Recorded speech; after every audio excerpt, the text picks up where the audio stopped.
जरा सोचिए, मध्य पूर्व में तनाव बिल्कुल उफान पर है। एक तरफ अमेरिका और इजराइल हैं, तो दूसरी तरफ ईरान। और इन सब के बीच में फंसा है भारत। एक ऐसी रस्सी पर चल रहा है जहां एक भी गलत कदम उसके सारे रणनीतिक और आर्थिक हितों पर पानी फेर सकता है। तो आइए जरा गहराई से देखते हैं कि भारत इस भू राजनीतिक चक्रव्यूह से निकलने की कोशिश कैसे कर रहा है। तो आज हम क्या क्या देखने वाले हैं। सबसे पहले तो हम समझेंगे कि मध्य पूर्व में ये पूरा संकट आखिर भड़का कैसे।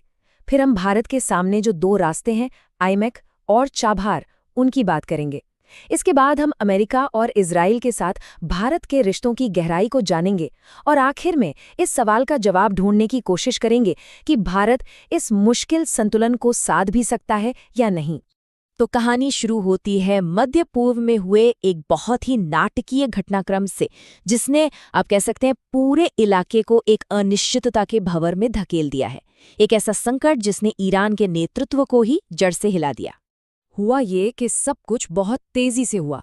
देखिए, जून 2025 में इजराइल ईरान युद्ध से जो शुरू हुआ, वो 28 फरवरी 2026 को एक ऐसे मोड़ पर आ गया जिसकी किसी ने उम्मीद नहीं की थी। अमेरिका इजराइल के एक जॉइंट अटैक में ईरान के सुप्रीम लीडर अली खामेनेई की हत्या हो गई, और बस इसी एक घटना ने ईरान में एक बहुत बड़ा लीडरशिप वैक्यूम पैदा कर दिया, जिसे भरने के लिए फौरन एक टेम्पररी काउंसिल बनानी पड़ी। अब ईरान को चला कौन रहा है? यही तीन लोग, और यहीं से मामला और भी दिलचस्प और कह सकते कि पेचीदा हो जाता है। एक तरफ है सुधारवादी सोच वाले राष्ट्रपति मसूद पेज़ेश्कियन, दूसरी तरफ है सिद्धांतवादी chief justice Ghulam Hussain मोहसिनी Ejei, और तीसरे हैं कट्टरपंथी अली रजा अराफी। मतलब तीन अलग अलग विचारधाराएं एक साथ, जो ईरान की अंदरूनी अस्थिरता को और बढ़ा रही हैं। तो अब सवाल ये उठता है कि ईरान में जो हो रहा है उसका भारत पर क्या असर है। असर सीधा और बहुत बड़ा है, खासकर भारत की दो बड़ी रणनीतिक योजनाओं पर। अब भारत एक ऐसे दोराहे पर खड़ा है जहां उसे दो बहुत जरूरी ट्रेड कॉरिडोर्स के बीच एक मुश्किल चुनाव करना है। तो पहला रास्ता है आईएमएक्स, यानी India middle east Europe economic corridor. सोचिए, ये एक सुपर हाईवे जैसा है जिसे पश्चिमी देश सपोर्ट कर रहे हैं। इसका सीधा साधा मकसद है भारत को सीधे यूरोप के बाजारों से जोड़ना, जिससे सफर का समय 40% तक कम हो जाए। और सबसे बड़ी बात, स्वेज कनाल जैसे रास्तों पर जो हमारी निर्भरता है वो भी कम हो जाएगी। और जब हम आईएमएसी की बात करते हैं तो उसकी तुलना चीन के बेल्ट एंड रोड इनिशिएटिव यानी बीआरआई से होना लाजमी है। और फर्क देखिए, जमीन आसमान का है। जहां बीआरआई पूरी तरह से चीन पर केंद्रित है और अक्सर देशों को कर्ज के जाल में फंसाने के लिए बदनाम है, वहीं आईएमएसी में कई देश मिलकर पैसा लगा रहे हैं और जोखिम भी मिलकर उठा रहे हैं। तो ये एक ज्यादा भरोसेमंद ऑप्शन लगता है। अब आते हैं दूसरे रास्ते पर। ये वो रास्ता है जिस पर भारत दशकों से काम कर रहा है, ईरान में चाबहार पोर्ट। ये भारत के लिए बहुत ज्यादा जरूरी है, क्योंकि यही वो रास्ता है जो हमें पाकिस्तान को बाईपास करके अफगानिस्तान और सेंट्रल एशिया तक सीधी पहुंच देता है। और ये आईएनएसटीसी नाम के एक और बड़े ट्रेड रूट का भी दिल है। लेकिन चाबहार के रास्ते में एक बहुत बड़ी दीवार है, और वो है अमेरिकी प्रतिबंध। और इन प्रतिबंधों का असर कितना जबरदस्त है, ये ग्राफ खुद बोल रहा है।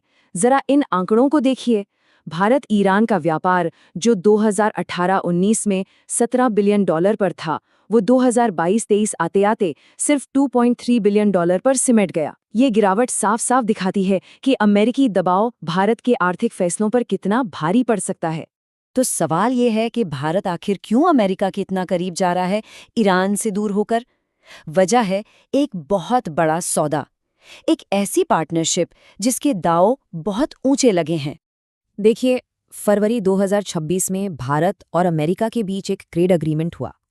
इसमें सबसे जरूरी बात थी पारस्परिक और संतुलित व्यापार का वादा। सुनने में भारी शब्द लगते हैं, लेकिन इसका सीधा मतलब ये था कि अब व्यापार दोनों के लिए फायदेमंद होगा, जो कि लंबे समय से एक मुद्दा था। ये समझौता भारत के पश्चिमी खेमे की तरफ झुकाव को और पक्का करता है। और ये सौदा कितना बड़ा है, इस नंबर को देखिए, $500 बिलियन। ये कोई छोटी मोटी रकम नहीं है। भारत ने अगले 5 सालों में अमेरिका से इतनी बड़ी कीमत के एनर्जी, एयरक्राफ्ट और टेक्नोलॉजी खरीदने का इरादा जताया है। ये एक ऐसी आर्थिक कमिटमेंट है जो भारत को बहुत मजबूती से अमेरिकी खेमे के साथ बांध देती है। तो एक तरफ तो अमेरिका है, लेकिन भारत की कहानी में एक और बहुत अहम किरदार है, और वो है इजराइल। और ये रिश्ता सिर्फ डिप्लोमेसी का नहीं है, ये रिश्ता है डिफेंस और टेक्नोलॉजी का, जो बहुत गहरा है। ये सिर्फ दोस्ती की बात नहीं है, मतलब साफ है भारत की सुरक्षा के लिए इजराइल कितना जरूरी है। ये इसी बात से पता चलता है कि वो अमेरिका और फ्रांस के साथ हमारे टॉप 3 हथियार सप्लायर्स में से एक है। और ये कोई नया रिश्ता नहीं है। जरा इस आंकड़े पर नजर डालिए, $4.2 बिलियन। साल 2000 से लेके अब तक भारत ने इजराइल से इतने के डिफेंस सिस्टम्स खरीदे हैं। ये दिखाता है कि पिछले 2 दशकों में ये सैन्य रिश्ता कितना गहरा हो चुका है। और ये सिर्फ सामान खरीदने की बात नहीं है। आप देखिए, ड्रोन से लेकर मिसाइल सिस्टम तक, यहाँ तक कि AI बेस्ड इंटेलिजेंस प्लेटफॉर्म्स पर भी दोनों देश मिलकर काम कर रहे हैं। ये असल में एक स्ट्रेटेजिक पार्टनरशिप है, जो दोनों देशों को सुरक्षा के मामले में और भी नजदीक लाती है। तो अब पूरी तस्वीर हमारे सामने है ना? एक तरफ है ईरान, जिसके साथ हमारे पुराने रणनीतिक रिश्ते हैं, और दूसरी तरफ है अमेरिका और इजराइल, जिनके साथ आर्थिक और रक्षा सौदे लगातार बढ़ रहे हैं। भारत के लिए ये किसी चक्रव्यूह से कम नहीं है। और यहीं पे सबसे बड़ा सवाल खड़ा होता है, क्या कोई भी देश एक ही वक्त पर सबको खुश रख सकता है? अपनी पुरानी दोस्ती और नए गठबंधनों के बीच संतुलन बनाना, क्या ये मुमकिन भी है? कहते हैं असली कहानी तो आंकड़े बताते हैं। जरा इस चार्ट को ध्यान से देखिए। ये भारत की आर्थिक सच्चाई बताता है। एक तरफ खाड़ी देशों, यूरोप और अमेरिका के साथ सैकड़ों बिलियन डॉलर का व्यापार, और दूसरी तरफ ईरान, जो सिमटकर बस 2-3 बिलियन डॉलर पर रह गया है। इससे साफ पता चलता है कि असली आर्थिक वजन किस तरफ है। और यही भारत की सबसे बड़ी दुविधा है। समझिए कि भारत के 2 चेहरे हैं। एक चेहरा है ग्लोबल साउथ के नेता का, जो ब्रिक्स और SCO जैसे मंचों पर विकासशील देशों की आवाज बनता है।